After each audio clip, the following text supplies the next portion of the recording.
Mi nombre es Raúl Marcos. Y bueno, estudié, primero hice licenciatura en filosofía, licenciatura en psicopedagogía, más tarde un máster en orientación y mediación familiar.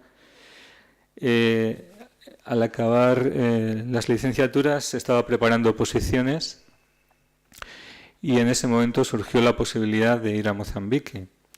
Yo no había hecho una experiencia de un verano ni nada de esto, sino que se me presentó de repente esa oportunidad y bien, se me puso en el corazón, ¿no?, el deseo de ir.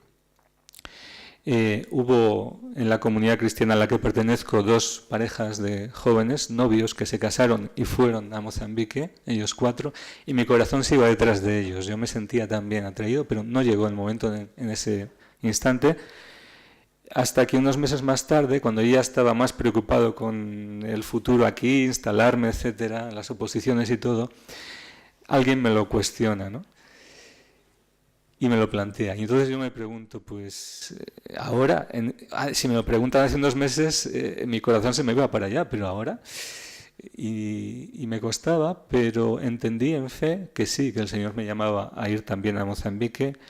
Aquello ya me lo había puesto en el corazón y en ese momento se estaba pues saliendo a flor de piel, ¿no? Y sin entender muy bien lo que iba a vivir, sin saber, no había muchas comunicaciones en ese momento, ni internet en Mozambique, ni tenía muchas noticias, alguna carta que llegaba de 3 meses en 3 meses, no sabía las circunstancias ni cómo iba a vivir, pero fiándome del Señor en fe, pues decidí dar ese paso, sin saber cuánto tiempo iba a estar allí tampoco. Al final fueron 3 años en ese momento. Lo que puedo decir es que fueron 3 años de una experiencia maravillosa, un crecimiento humano, espiritual, de evangelización, pastoral, de vida comunitaria, todo riquísimo. Luego regresé a España, estuve un tiempo también en Eslovaquia, evangelizando, también por aquí por España, en varios sitios, y bueno, busqué trabajo y empecé a trabajar, primero en Burgos, luego en Valladolid, hasta que yo volví a mis vacaciones a Mozambique. Y era tanta la tarea, era tanto lo que ocurría en ese corto periodo de mis vacaciones, que sentí que tenía que dejar el trabajo y regresar. Entonces regresé en 2009 y he estado hasta 2012, cuando ya en ese último periodo, sintiendo clara la llamada al sacerdocio, pues esperé la ocasión para regresar y dar este nuevo paso. En total he estado en Mozambique prácticamente 9 años y sigo en contacto con los hermanos de allí. ¿Cómo llegó esta vocación misionera a mi vida? Pues yo creo que nadie da lo que no tiene, salvo quizás en la economía financiera, no sé cómo funciona, ¿no? Pero por regla general no podemos dar lo que no tenemos. Si alguien quiere ser médico, tiene que ganar unas habilidades, unos conocimientos a través del estudio, de la investigación, para su tarea.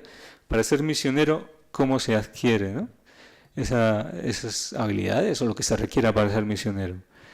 Pues primero habría que preguntarse qué es ser misionero, ¿no? Jesucristo dijo: id pues y haced discípulos a todas las gentes. Hacer discípulos es la misión principal a la que el Señor nos llama a los cristianos. En la tarea misionera se añade además el id, salir. Yo creo que estas 2 son las claves. Salir es en principio algo chocante, ¿no? Porque dices, bueno, pues no hace falta, hacer discípulos se puede hacer en cualquier sitio. Bien, sí, pero cuando sales, cuando vas a otro país, te desarraigas de alguna forma. Te agarras menos a las cosas del día a día o del futuro, estás viviendo más lo transitorio, que te sientes más peregrino, no estás tan acomodado fácilmente. Es una ayuda para no acomodarte, porque somos así los hombres, ¿no? Nos agarramos a las cosas, nos acomodamos, hacemos nuestras seguridades, nuestros planes. Cuando sales, yo he sentido la experiencia de vivir casi en tienda de campaña todos esos años, y casi hasta ahora. Es decir, con una inseguridad en cierto sentido, sin hacer muchos planes, ni a medio ni a largo plazo, confiando en el Señor, dando pasos y viviendo cada día lo que, como dice el Evangelio, cada día tiene su afán y su tarea y sus circunstancias. Y esto yo creo que es una gran ayuda, Pero lo fundamental es hacer discípulos. Y para hacer discípulos de Cristo, no nuestros, claro, primero hay que ser discípulo de Cristo. Primero hay que conocer a Cristo y conocer su amor, que esta experiencia de un encuentro personal con Cristo y de una relación nos lleve a cambiar nuestra vida para que sea nuestro deseo darle a conocer a Él y hacer a otros también discípulos de Cristo. Esto es lo que comenzó a ocurrir en mi vida cuando yo tenía 15 años y en principio todo me iba más o menos bien, pero empecé a sentirme insatisfecho. Y yo creo que era la obra de Dios, que Dios estaba ya actuando y preparándome para todo esto. Esa insatisfacción, un poco inconcreta, me llevó a plantearme y a hacerme algunas preguntas. ¿Y yo qué espero de la vida? ¿Qué va a ser mi futuro? Yo cuando sea mayor, ¿qué voy a ser? ¿Qué voy a hacer? Y yo miraba a mi alrededor la experiencia de otras personas y preguntaba, ¿mi vida va a ser esto? Tiene que haber algo más grande. Pero eso más grande, ¿dónde está? ¿Qué es? Y yo pensaba, solo puede ser Dios. Pero ¿Dios cómo? ¿Cómo se le encuentra? ¿Cómo? Entonces empecé a recordar cosas que había escuchado en la iglesia. Jesucristo está vivo. Y yo decía, bien, pues si Jesucristo está vivo, a los vivos se les nota. Y yo hasta ahora no le he notado. No. También había escuchado que la Biblia es palabra de Dios. Y yo decía, pues yo cuando oigo las lecturas en la misa me suena chino, no entiendo nada. Si la Biblia es palabra de Dios, aquí hay algo muy grande que yo me estoy perdiendo. Y yo necesito conocer esto, necesito descubrir que Jesucristo está vivo y conocerle, notarle. Que la Biblia es palabra de Dios y descubrir lo que hay ahí detrás, que es palabra de Dios, no de hombre, algo grandísimo. Entonces busqué. Es decir, Dios actúa así con nosotros, nos pone primero un deseo para que nosotros busquemos, porque Él quiere dejarse encontrar. Y esa fue mi experiencia. Yo busqué con hambre, con sed de Dios. Me dieron un consejo, haz oración, lee la palabra de Dios, lee la Biblia. Y comencé a practicar. Y el Señor vino a mi encuentro. Comencé a experimentar su presencia por primera vez en mi vida. Comencé a experimentar que es real. Comencé a experimentar su amor, el amor de Cristo. Y a partir de ahí fue pues un proceso con altibajos, con vicisitudes, porque somos personas con nuestros fallos, con nuestra libertad, y la gracia de Dios actúa en medio de todo eso, ¿no? Pero respetándonos y guiándonos poco a poco, suavemente a veces, otras veces de forma más llamativa. Hasta que, pues puso, a partir de ese primer deseo de conocer a Cristo, el segundo deseo que puso en mi corazón grande, fuerte, fue vivir su voluntad, buscar su voluntad. Yo entendía y descubrí que no estamos aquí para capear el temporal mientras estamos en esta vida simplemente, y ni siquiera para ser felices, porque muchas veces entendemos mal la felicidad. Creemos que la felicidad está en cosas donde luego vemos que falla, ¿no? Sino descubrí que lo más importante era conocer y vivir la voluntad de Dios, que ahí estaba la verdadera libertad, el verdadero sentido de la vida y donde todo encajaría. Pero claro, era un riesgo, era no tener el control de mi propia vida, sino confiar en Dios, ¿no? Y buscarlo sobre todo. A partir de ahí, pues el Señor fue guiando mi vida hasta que, primero puso también una inquietud de que el sacerdocio podría ser el camino que el Señor quería para mí. También una vocación muy grande a una comunidad, buscar una comunidad viva, la comunidad que el Señor tenía para mí. Finalmente, lo del sacerdocio, más tarde pues lo vi como que en ese momento quizás no era así, fui abandonando esa idea, y dentro de la comunidad que el Señor me dio, pues, como digo, fui llamado en cierto momento, en la medida que yo fui creciendo, pues me ofrecieron también la posibilidad de ir a Mozambique y poder dar lo que había recibido. Y, como digo, cuando somos discípulos de Cristo y escuchamos su llamada, quien quiera ser mi discípulo, niéguese a sí mismo, tome su cruz de cada día y sígame. Somos llamados también a ofrecer esa misma vida, el conocimiento de Cristo, a todos los que Él también quiere acercar a Él. Entonces di ese paso y a partir de ahí pues realmente pues viví muchas experiencias que han llenado pues de sentido y siguen llenando mi vida. Lo que hacía en Mozambique, pues como trabajo, trabajé en la Universidad Católica, primero como profesor, luego como gestor en la dirección de una facultad, más tarde de otra. Esto al principio pues fue una gran oportunidad, poder formar a posiblemente la clase dirigente del país. Algunos antiguos alumnos míos ahora son ministros o con cargos importantes en el país.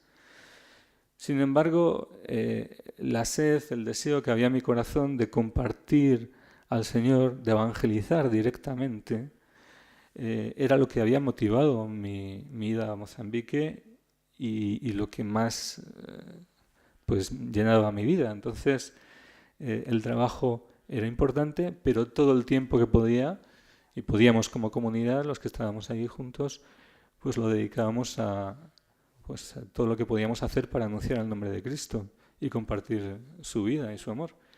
Se nos abrió la oportunidad de ir a las prisiones, por ejemplo, y fue una experiencia impactante. La primera vez que entré en la cárcel, los policías nos dejaron solos dentro del patio, con alrededor de 500 presos alrededor de nosotros, y los policías se fueron, ¿no? Y yo digo, ¿a dónde se van?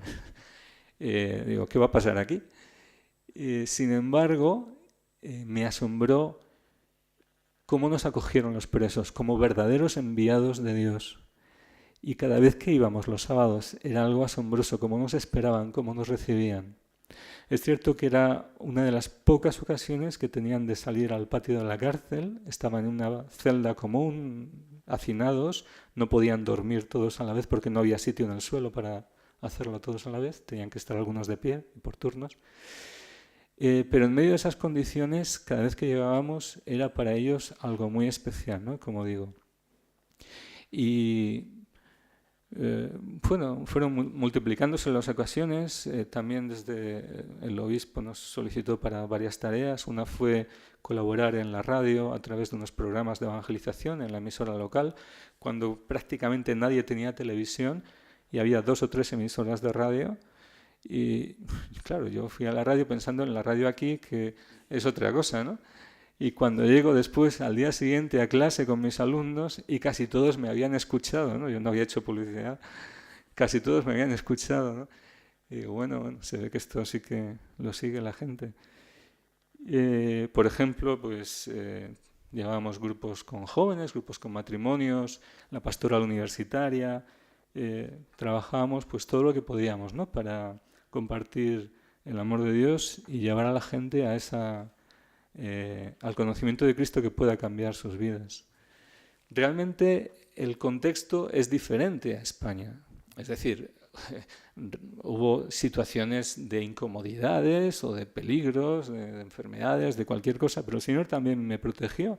Por ejemplo, no padecí ninguna malaria, algo asombroso, porque allí había gente que tomaba los medicamentos para prevenir, ¿no? Todavía no hay vacuna, algo también que es tema aparte, pero todavía tomando esos medicamentos preventivos durante bastantes años, a pesar del riesgo, ¿no? No se podía tomar tanto, pero en fin.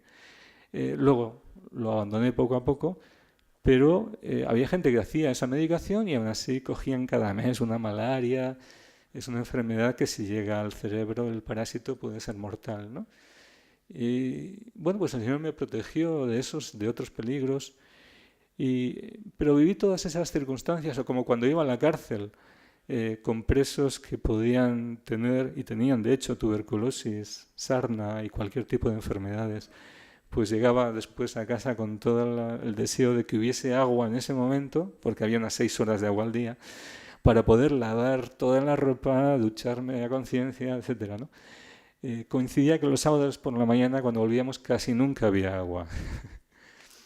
En fin, pero en medio de todas esas experiencias, pues la acogida que encontré por parte de la gente allí, pues fue diversa, ¿no? Pero lo que sí que es cierto es que hubo personas, y hay personas con hambre de Dios, con sed de Dios, a las que pudimos compartir nuestra experiencia, guiar, ayudar en el camino de conocer a Cristo, y esto es lo más fuerte, ¿no? También en un país pobre hay mucha picaresca también, hay gente que ve al misionero como un banco, una fuente de dinero, ¿no? Dice, aquí hay dinero y puedo sacar algo de él, ¿no? Bien, son todas esas las circunstancias pues, que uno se encuentra y vive, ¿no? Aquí en España, en Valladolid, yo creo que la gente pues, también tiene una percepción diversa de lo que es un misionero. Algunos ven al misionero como una especie de héroe, una persona que está muy próxima a Dios, y te ven así, ¿no? Te admiran. Y yo me quedo asombrado, ¿no? Digo, cuando alguien demuestra esa actitud hacia mí, yo me quedo asombrado de que a mí, que no soy nadie, que no he hecho nada especial, lo veo así al menos, pues me vean así. Sin embargo, cuando yo veo a otros misioneros que llevan 40, 50 años allá en Mozambique, que han vivido todos los años de la guerra, la persecución en el tiempo del marxismo, que han visto a compañeros suyos asesinados, que han pasado muchas dificultades, que demuestran tantísima humildad, tantísimo amor por las personas a las que cuidan y atienden, yo sí que siento esa admiración hacia ellos, ¿no? Pero como digo, aquí hay actitudes diversas. Otras personas te ven como un loco, como alguien que está desaprovechando su vida, que en vez de procurarse crecer profesionalmente, pues está haciendo el tonto. Pues bien, a mí lo único que me preocupa pues, es, como decía antes, buscar la voluntad de Dios, amarle sobre todas las cosas, que se nos ha olvidado, pero es el primer mandamiento, y darle a conocer, dar a conocer su amor aquí, allí, donde sea, donde el Señor me ponga, ¿no? Y por lo demás, si algunos me ven como un fracasado, como un tonto humanamente, pues lo llevo como Pablo, ¿no? Que decía, no hay problema, no hay problema.